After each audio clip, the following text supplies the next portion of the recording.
주일 오후 예배에 오신 여러분들을 주님의 이름으로 환영하고 축복합니다. 선교지 기도 제목을 함께 하면서 제가 문과 출신이라는 걸 여러분들 모두에게 주일 오후 예배에 오신 여러분들 하나님의 말씀으로 또 하나님이 주시는 은혜로 가득 채우시는 그러한 은혜가 있기 원합니다. 1912년 4월 10일에 영국의 한 도시에 많은 사람들이 몰렸어요. 여러분, 많은 기자들이 몰렸습니다. 왜 그랬을까요?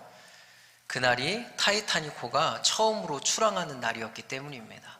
여러분, 이 배는 길이가 269m, 높이가 20층에 달하는 아주 거대하고 호화스러운 그러한 배였습니다. 그런데 그것뿐만 아니라 그 안에는 첨단 기술이 다 들어가서 배가 만들어졌다는 것이죠. 예를 들어서 바닥이 이중 바닥으로 되어 있고, 그리고 또 물이 들어오면 저절로 문이 닫히는 그러한 첨단 기술이 다 들어가서 만들어진 배였습니다. 그래서 사람들이 그 배를 보고 뭐라고 이야기하냐면 저 타이타닉호는 불침선이다 라고 이야기를 했어요. 그러니까 절대 가라앉지 않는 배, 침몰할 일이 없는 불침선이다 라고 이야기를 하죠.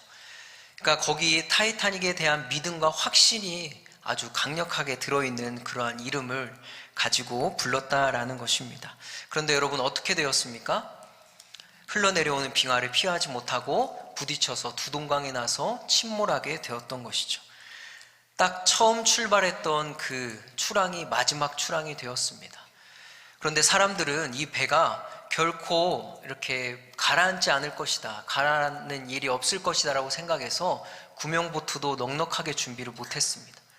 그래서 약 2200여 명의 사람들이 타고 있었는데 1500여 명이 죽게 되었던 것이죠.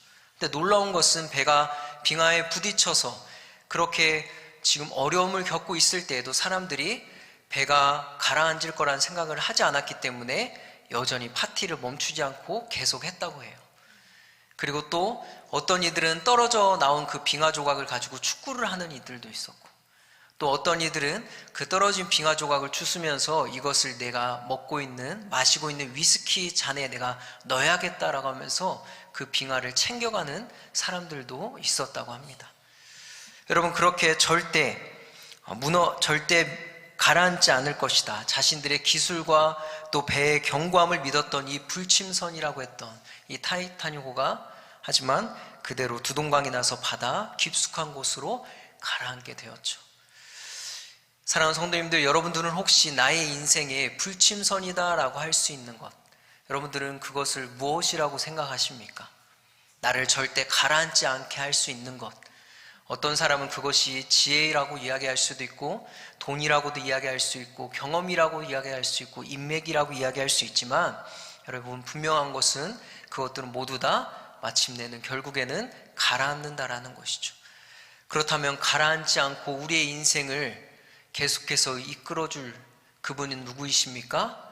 우리 하나님 뿐이다 라는 것이죠. 하나님만이 우리의 불침선이 된다라는 사실을 여러분 믿으시기를 소망합니다. 다니엘서의 배경이 되는 이 바벨론, 그리고 바벨론의 사람들은 자기 나라를 바라보면서 마치 불침선과 같다라고 그렇게 생각을 했어요. 절대 멸망하지 않을 것이라고 생각했죠. 그래서 자신들이 가지고 있는 힘과 능력을 믿었고, 그리고 바벨론 성의 견고한 성을 확신하였습니다.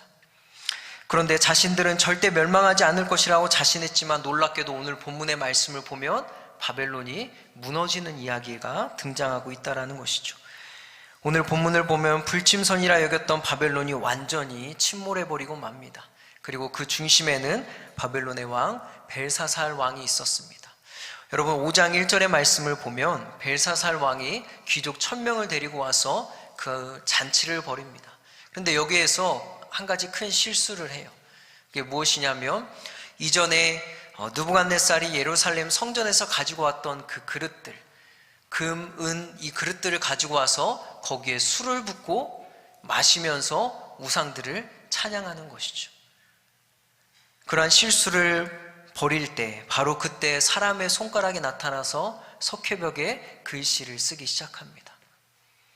여러분, 한번 생각해 보세요. 내가 지금 잔치를 벌이고 있는데 앞에 글씨가 써지는 거예요. 손이 나타나면서.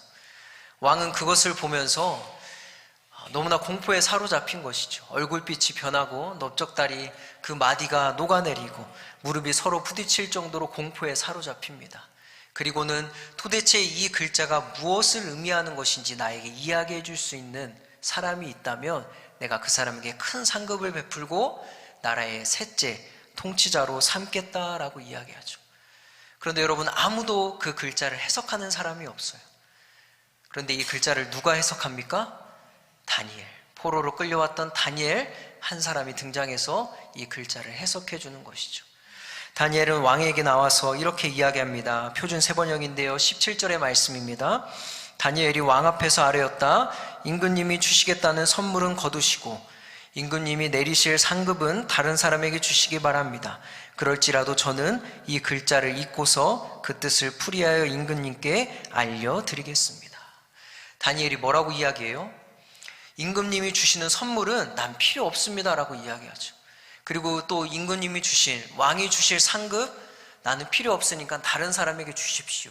지금 나에게 가장 중요한 것은 하나님께서 당신에게 할 그 말을 내가 하나님의 말씀을 들려주는 것입니다 라고 그렇게 이야기합니다. 여러분, 이 장면을 우리가 좀 묵상해 보기 원해요. 이렇게 다니엘이 거침없이 왕 앞에서 이야기하던 이 때는요, 어떤 혈기왕성한 철 모르는 그런 청소년 시기도 아닙니다. 대략 80세쯤 되었다는 것이죠.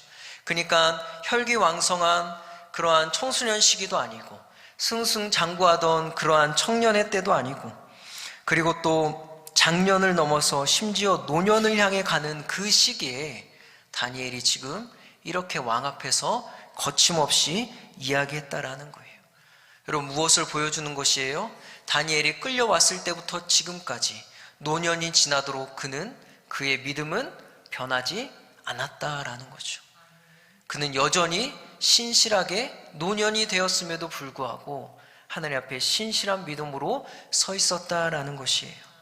다니엘은 1장에서 이렇게 결단합니다. 내가 뜻을 정하여 왕이 주는 음식과 포도주로 나를 더럽히지 않겠습니다.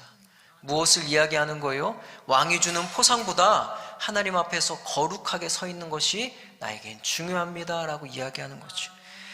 그렇게 선포하고 포로로 끌려와서 오랜 시간이 지나도록 그는 그의 고백, 그 결단대로 지금껏 살아왔다라는 것입니다. 왕이 주는 자주세고 금사슬 셋째 통치자의 자리, 나는 아무 관심이 없습니다. 아무 필요가 없습니다. 나에게는. 내가 지금 할 일은 왕에게 하나님의 말씀을 전하는 것입니다. 하나님의 말씀, 하나님이 내 삶의 중요한 분이고 그 하나님의 말씀을 전하는 것이 내게 중요합니다라고 이야기하는 것이죠. 여러분, 다니엘은 이처럼 바벨론이라는 이 거대한 세상 속에서도 여전히 그 세상이 주는 상금을 거부하고 하나님의 신실한 사람으로, 하나님의 사람으로 지금도 서 있다라는 그러한 사실입니다. 여러분, 다니엘이라는 인물을 계속해서 묵상해 보면 그리스도인이 세상에서 어떻게 살아가야 될지를 잘 보여주는 좋은 모델링이 됩니다. 그렇다면 여러분, 오늘도 지금도 여전히 바벨론과 같은 세상에서 이 한가운데서 살아가는 여러분들은 어떤 모습으로 하나님 앞에 살아가고 있으신가요? 어떤 삶을 하나님 앞에 살고 있으신가요? 처음이나 지금이나 한결같은 믿음으로 하나님 앞에 서 있으십니까? 말씀을 묵상하면서 생각해 보니까 부끄럽게도 저는 여러분들과는 좀 더 수월한 그러한 삶을 살고 있습니다. 이게 무슨 말이냐면, 여러분, 저의 일터는 교회입니다. 무슨 말이냐면 세상과는 조금 거리가 있는, 맞닿아 있지 않는 교회에서 하루를 보낸다라는 것이죠. 그렇기 때문에 여러분들보다는 덜 치열한 그러한 삶을 살고 있진 않나라는 생각을 해요. 그리고 제가 하루에 만나는 사람은요, 믿지 않는 사람들보다 믿는 사람들이 더 많습니다. 그러니까 가만 보니까 저의 삶은 여러분들보다 좀 더 수월하겠구나, 수월할 수도 있겠구나라는 생각을 하게 되는 거예요. 그러고 나서 여러분들을 바라보니까 목사로서 안쓰럽다라는 그러한 생각을 하게 되었습니다. 얼마나 힘들까? 바벨론과 같은 이 거대한 세상에서 믿음을 지키기 위해서, 지금도 신실하게 살기 위해서 하나님이 기뻐하시는 것을 선택하기 위해서 얼마나 애쓰고 그렇게 몸부림치면서 살고 계실까, 고군분투하며 그렇게 살고 계실까라는 생각에 목사로서 좀 안타깝고 안쓰러운 그러한 생각이 들더라고요. 여러분 어떠십니까? 정말 그렇게 살고 계십니까? 그런 것을 보면서 여러분 우리가 기억해야 될 것은 하나님께서 여러분들의 몸부림과 애씀을 알고 계신다라는 것입니다.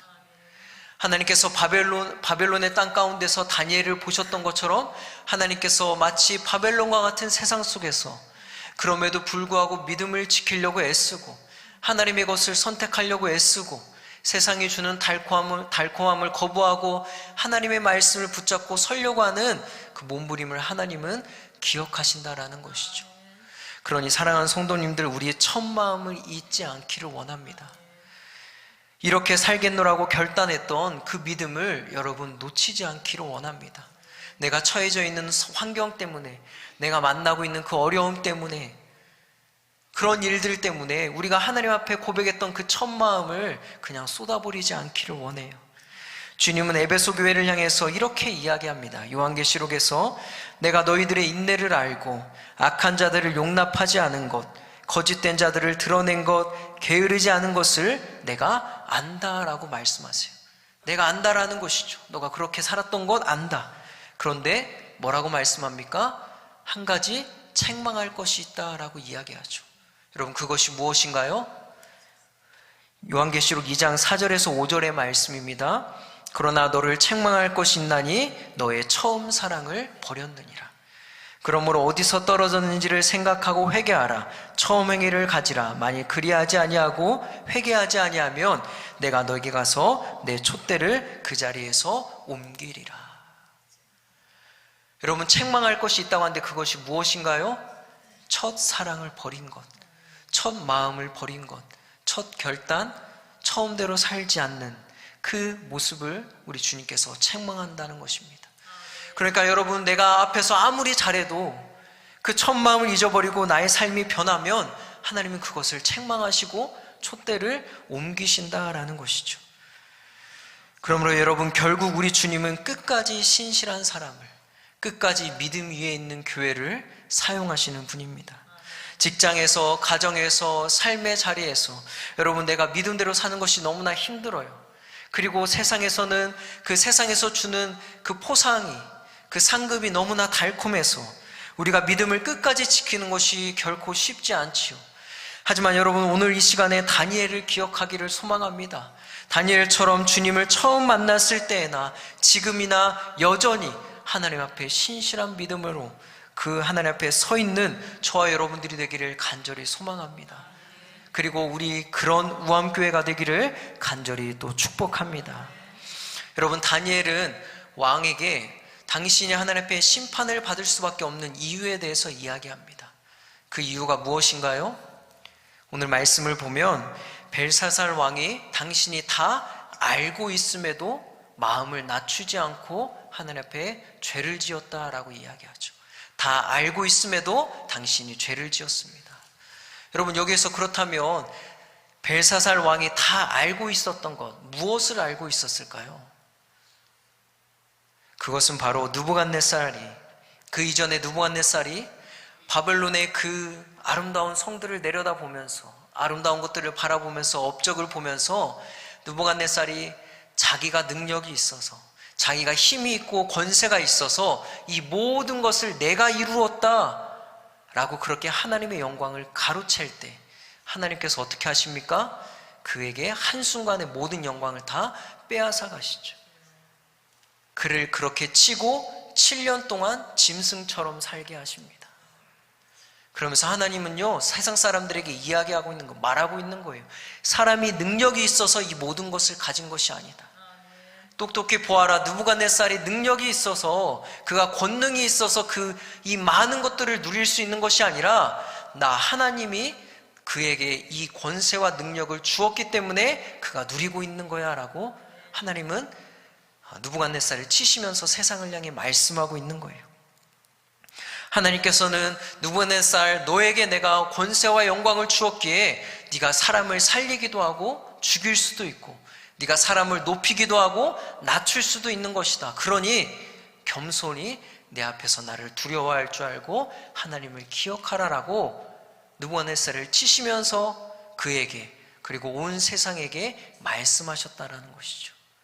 그런데 벨사살 왕 당신은 그것을 어떻게 해요? 이미 알고 있음에도 똑같은 죄를 반복해서 어떻게 지을 수 있습니까? 어떻게 감히 예루살렘 성전에서 그 하나님의 성전에서 가져왔던 그릇들에 술을 채우고 그것을 마시면서 우상들을 찬양할 수 있습니까? 어떻게 이러한 일을 알고도 행하는 것입니까? 라고 그렇게 지금 이야기하고 있는 것이에요. 여러분, 벨사살이 행한 가장 큰 잘못은 느부갓네살의 이야기를 이미 다 알고 있음에도 그런 죄를 똑같이 행했다는 것입니다. 몰랐던 것이 아니라는 것이죠. 이전의 역사를 통해서 이미 다 알고 있었어요. 그런데 보란듯이 하나님을 모독하고 하나님께 영광을 돌리지 않았던 것입니다. 하나님은 이것을 괘씸하게 여긴 것이에요. 여러분, 성경을 보면 죄는 두 가지가 등장하죠. 알고 지은 죄, 모르고 지은 죄. 그런데 여러분, 이 두 가지 죄의 심판, 결과는 전혀 다릅니다. 알고 지은 죄, 민수기 15장 27절에서 28절의 말씀에서는 한 사람이 부지 중에 죄를 지었을 때 1년 된 암염소로 속죄제를 드리면 하나님께서 용서해 주시겠다고 말씀하세요. 그것을 받아주시겠다고 말씀하시죠. 그 죄가 용서받는다는 거예요. 그런데 알고도 죄를 지을 때는 어떻게 될까요? 민수기 15장 30절에서 31절의 말씀을 보면 그런 사람은 여호와의 말씀을 멸시하고 그의 명령을 파괴하였은즉 그의 죄악이 자기에게로 돌아가서 온전히 끊어지리라 라고 이야기하십니다. 그러니까 여러분, 알고도 짓는 죄는 여호와를 비방하는 것이고 그리고 여호와의 말씀을 파괴하는 것이고 그의 명령을 또 멸시하고 파괴하는 자다라고 이야기해요. 그래서 이러한 자들은 공동체에서 축출될 뿐만 아니라 생명으로 그의 목숨을 갚아야 된다라는 거죠. 죽음으로 갚아야 된다라고 이야기합니다. 여러분, 그래서 오늘 벨사살 왕이 어떻게 됩니까? 그날 밤에 그가 죽고 그의 나라를 메대 사람 다리오에게 하나님께서 넘겨주시는 것이죠. 여러분, 흥미로운 것은 느부갓네살이 벨사살 왕보다 악하면 더 악한 왕이었지 더 이렇게 착한 왕은 아니었습니다. 그런데 여러분, 가만히 보면 느부갓네살에게는 7년이라는 유예기간을 주셨어요. 비록 짐승처럼 살게 하셨지만 그것을 통해서 하나님의 살아계심과 하나님께서 모든 역사를 이끌어 가시는 그 주권자 되시는 하나님을 가르쳐 주시고 회개하도록 하였다는 것이죠. 그런데 벨사살은 그러한 기회조차 주지 않으시고 단번에 그날 밤에 죽이십니다. 왜 그렇습니까? 그가 이미 보았음에도, 그가 이미 듣고 알고 있었음에도 똑같은 죄를 하나님 앞에 지었기 때문이죠. 사랑하는 성도님들, 우리는 이것을 통해서 무엇을 깨달을 수 있습니까?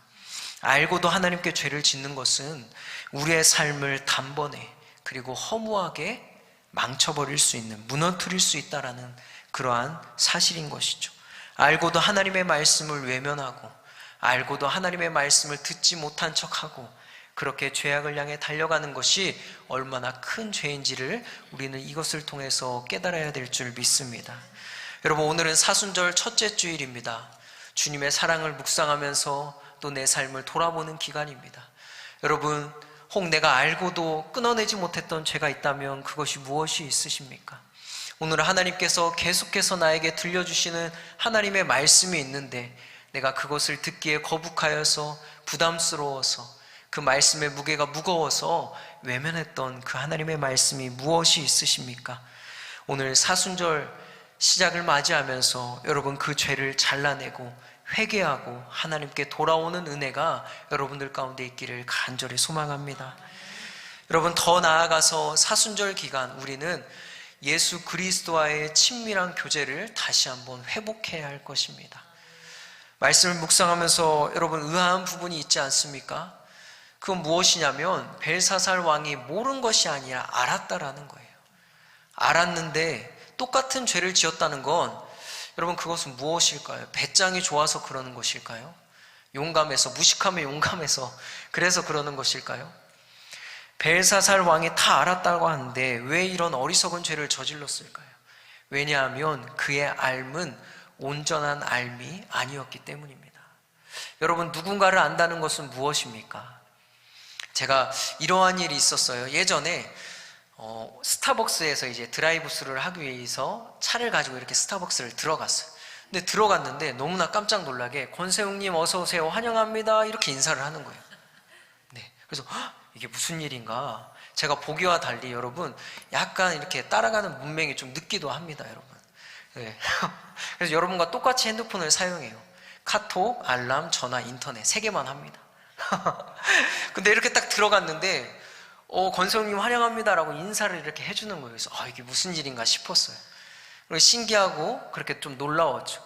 그 다음에 좀 시간이 지나서 이제 다른 스타벅스, 처음 스타벅스를 방문하는데 문득 그때 그 일이 생각나서 여기서도 내 이름을 이렇게 좀 말해줄까라는 생각이 드는 거예요. 왜냐하면 거기는 제가 몇 번 좀 다녀봤던 곳이기 때문에 알 수 있을 거라 생각했는데, 근데 이제 딱 들어갔는데 또 권세웅님 어서 오세요, 환영합니다, 이렇게 하는 거예요. 그래서 야, 내가 좀 유명한 사람인가 싶기도 하고 근데 사실 이제 그 등록 장치에 등록돼서 그런 것이겠죠. 근데 여러분 한번 생각해 봤으면 좋겠어요. 그 사람이 저의 이름을 안다고 해서 저를 안다고 이야기할 수 있습니까? 없죠. 여러분, 그 사람이 이름뿐만 아니라 저의 성별을 알고 저의 생일을 알고 좋아하는 음식을 안다고 할지라도, 여러분 혈액형을 안다고 할지라도 그 사람이 저를 안다고는 이야기하지 못할 거예요. 저와 사실은 전혀 무관한 사람이죠. 여러분, 그러면 안다는 것이 무엇일까요? 그것은 머리로만 아는 것이 아닙니다. 내가 누군가를 안다는 것은 그 사람을 경험하고 그 사람과 대화하고 그 사람과 쌓은 추억이 있고, 그랬을 때 내가 그 사람을 안다라고 이야기할 수 있는 거죠. 그 사람과 친밀한 교제가 있고 많은 추억이 있다면 심지어는 내가 그 사람을 잘 안다라고 이야기할 수 있는 거예요. 여러분, 이것이 안다라는 의미입니다. 구약성경에서 이런 구절이 있어요. 여인이 남자를 알지 못하더라. 이건 무슨 말이냐면요, 결혼하지 않았다라는 거예요. 그러니까 여러분, 안다라는 것은 마치 결혼한 부부가 함께 먹고 자면서 그의 허물도 보고 정말 못 볼 것도 보고 다 보면서 그렇게 서로 이야기하고 함께 살아갔을 때, 그때 안다라고 비로소 이야기할 수 있다라는 것이죠. 이것이 바로 알다라는 뜻입니다. 여러분, 벨사살 왕이 왜 그것을 알고 하나님을 알고 있음에도 그런 죄를 저질렀을까요? 하나님을 머리로만 알았기 때문이죠. 하나님을 머리로만 알았고 그 하나님을 경험하지 않았기 때문입니다. 하나님과 친밀한 교제를 나누지 않았기 때문이에요. 하나님과 함께하는 인생을 살지 않았기 때문인 것이죠. 자기의 삶을 하나님께 맡기고 하나님의 인도하심을 받고 하나님을 따라가는 인생을 살지 않고 머리로만 그냥 듣고 알았기 때문입니다. 사랑하는 성도님들, 우리는 기억해야 합니다. 머리로만 하나님을 아는 사람은 하나님을 떠날 수밖에 없어요. 하나님께서 내 기도를 듣지 않으신 것처럼 느껴질 때는 하나님을 떠날 수밖에 없어요. 정말로 내가 하나님을 압니다, 정말 다니엘처럼 끝까지 믿음으로 서야 될 결정적인 순간에 하나님을 떠나고 하나님을 외면할 수밖에 없다라는 사실이죠. 머리로 아는 것을 넘어서서 내 삶에서 하나님을 만나고 경험하고 하나님의 선하심을 맛보고 기뻐할 줄 아는 인생이 하나님을 진정으로 아는 사람입니다. 호세아 선지자는 우리에게 이렇게 권면해요. 그러므로 우리가 여호와를 알자, 힘써 여호와를 알자라고 이야기합니다. 여러분, 여기에서 힘써라는 것은 이러한 의미예요. 지금 내 가정이 밥이 없어서, 먹을 것이 없어서 내 자녀가 굶어 죽고 있어요. 내 아내가 굶어 죽고 있어요. 그런 가정을 뒤로하고 어깨에 무거운 짐을 짊어지고 사냥감을 찾아 나선다는 의미예요. 힘써 한다는 것은, 그러니까 무슨 말이에요? 오늘 내가 먹을 것을 구하지 않으면 내 가족이 죽는다라는 거죠. 이러한 심정으로 먹을 것을 찾아 나서는 것이 힘써 찾는다라는 거예요.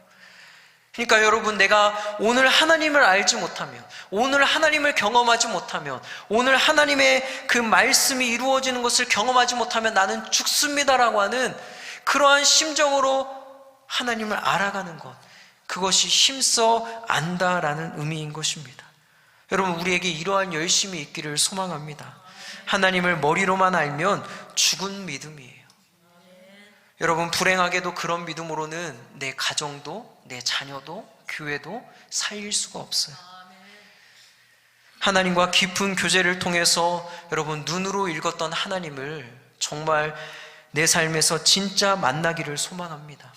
성경에 있는 이야기들이 내 삶에서 실제가 되는 역사를 경험할 때 여러분 비로소 우리는 하나님을 진짜 아는 기쁨을 누리게 될 것입니다. 바라기는 이번 사순절이 그런 시간이 되기를 원해요. 내가 알고도 지었던 죄를 끊어내고 더 나아가서 주님과 친밀한 교제를 함으로써 예수님의 십자가의 사건이 사순절 기간에 내 삶에서 실제가 되고, 그리고 그 사랑에 감격하며 그 십자가 앞에 내 삶을 결단하는 시간이 되기를, 그런 은혜가 있기를 간절히 축복합니다. 여러분, 다니엘은 벨사살 왕이 본 글자가 메네메네 데겔 우바르신이다 라고 그렇게 알려줍니다. 여기에서 메네라는 것은 세다라는 것이죠. 무엇을 세다.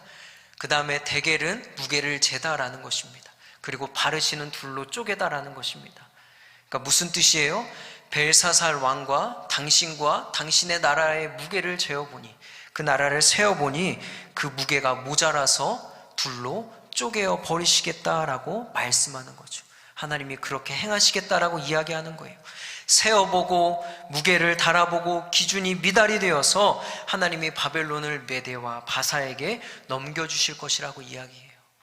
그리고 여러분, 이것을 돌로 썼다는 것은 무슨 말입니까? 돌에 쓰면 지워지지가 않죠. 즉 내가 이 일을 반드시 행할 것이다 라고 이야기하고 있는 거예요. 지워지지 않는 그 글씨처럼 내가 이 일을 너에게 반드시 행할 것이다. 여러분, 우리는 이것을 통해서 무엇을 깨달을 수 있나요? 하나님은 인간의 삶을 세어보시고 무게를 달아보시는 분이다라는 사실이에요. 벨사살뿐만 아니라 우리도 언젠가는 여러분 메네메네 데겔이라는 말 앞에 반드시 서게 될 것입니다. 그렇다면 지금 여러분 나의 삶의 무게는 어떻습니까? 그리고 우리 가정의, 우리 교회의 무게는 하나님 앞에 합당한 무게입니까?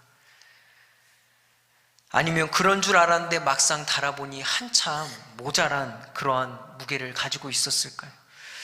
그렇다면 여러분, 하나님이 과연 우리에게 어떤 무게를 재어 보실까요? 어떤 것을 세고 계실까요? 아마도 처음이나 지금이나 하나님 앞에 변함없이 하나님을 인정하고 두려워할 줄 아는 믿음 위에 서 있는지를, 그 무게를, 그것을 하나님은 세어보고 무게를 재어보실 거예요. 제가 국방의 의무를 다하고 다시 사역을 시작할 때 이제 같이 사역을 하게 된 교회에 가서 담임 목사님께 그 전날 이제 인사드리러 갔습니다. 근데 교육 목사님께서 저를 이제 담임 목사님이 계신 곳으로 안내해 주시는 거예요. 엘리베이터를 타고 가는데 갑자기 저한테 이렇게 물으시는 거예요. 넌 뭘 잘하니? 라고 물어보시는 거예요. 여러분, 만약에 아무 생각 없다가 처음 보시는 분이 또 여러분들한테 권사님은, 집사님은 뭘 잘하십니까? 라고 물으면 여러분들은 뭐라고 대답하시겠습니까? 그래요. 방금 이것처럼 저도 아무 말을 못했어요. 갑자기 머리가 멍해지면서 내가 뭘 잘하지? 라는 생각이 드는 거예요. 그래서 했던 말이 무슨 말이냐면, 뭘 잘하는지는 모르겠는데 뭐든 맡겨주시면 열심히는 합니다. 근데 여러분 보세요. 면접에서, 사회 면접에서 그렇게 이야기하면 합격할까요? 떨어질까요? 떨어지죠. 아니, 거기서 열심히 안 하는 사람이 어디 있어요? 누가 와서 저는 열심히 하지는 않을 건데요, 합격시켜 주시면 하여튼 해보겠습니다, 이렇게 이야기하는 사람이 어디 있겠어요? 다 열심히 하죠. 떨어질 수밖에 없는 거예요. 근데 여러분, 말씀을 제가 준비하면서 묵상하면서 그때가 떠오르면서 이런 질문이 들었어요. 여러분, 하나님께서 우리에게 넌 뭘 잘하니? 라고 물으실까요?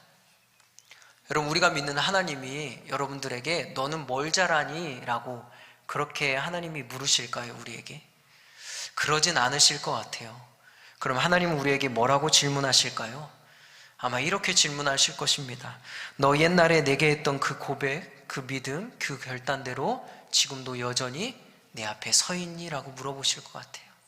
여러분, 그러지 않으실까요? 뭘 잘했냐가 아니라 너 예전에 나한테 했던 그 결단, 그 믿음대로 지금도 신실하게 나를 따라오고 있니라고 우리 주님은 물으실 것입니다. 그리고 그런 사람은 여러분 지금은 혹 별 볼 일 없더라도, 지금은 뭐 아무것도 없는 것처럼 보일지라도 하나님은 그런 사람을, 그리고 그런 교회를 하나님의 때에 분명 아름답게 사용하실 것입니다. 여러분, 저와 여러분들이 그러한 사람이 되기를 소망합니다. 그리고 우리 우암교회가 그러한 교회가 되기를 원해요. 또 하나님은 무엇을 달아보고 세워보실까요? 아마도 말씀을 다 알고 들은 만큼 합당한 삶을 살고 있는지를 세워보고 또 무게를 달아보실 것입니다. 하나님을 머리로만 알고 있는 것이 아니라 얼마나 하나님을 경험하고 친밀한 삶을 살고 있는지를 우리 주님은 보실 거예요. 바라기는 하나님의 심판 앞에 합당한 무게를 하나님께 올려드리는 저와 여러분들이 되기를 소망합니다. 그런데 여러분, 아무리 노력해도 우리의 힘으로는 그것이 불가능하죠. 왜냐하면 우리는 연약하고 우리는 어느 믿지 않는 사람들과 사실은 별반 다를 바 없는 그러한 사람들이기 때문입니다. 우리의 힘으로는 합당한 무게를 하늘 앞에 드릴 수가 없어요. 그래서 우리 하나님이 누구를 보내셨습니까? 예수 그리스도를 우리에게 보내주셨죠. 도저히 우리의 힘으로는 합당한 삶을 살 수 없게, 합당한 무게를 드릴 수 없게 우리 주님을 우리 하나님께서 보내주셨습니다. 그래서 구원해 주시고 자녀 삼아 주셔서 죄와 싸워서 이기고 승리할 수 있는 힘을, 능력을 우리에게 주신 줄 믿습니다. 여러분, 오늘은 그 놀라운 은혜를 묵상하는 사순절 첫째 주일이에요. 예수님의 고난을 묵상하며 여러분, 침몰해가는 바벨론과 같은 세상에서 끝까지 믿음으로 신실하게 서 있는 여러분들이 되기를 원합니다. 그리고 이 사순절 기간이 그냥 흘려보내는 것이 아니라 내가 알고도 지었던 죄를 끊어내고, 그리고 머리로만 아는 것이 아니라 그 놀라운 십자가의 사랑을 내가 경험하고 감격하고 그 하나님 앞에 감사하는 그 사랑이 내 삶에서 실제가 되는 놀라운 은혜를 경험하기를 소망합니다. 그래서 여러분, 마지막 날 매내와 대결은 있지만 바르시는 없는 은혜가 있기를 주님의 이름으로 간절히 축원합니다.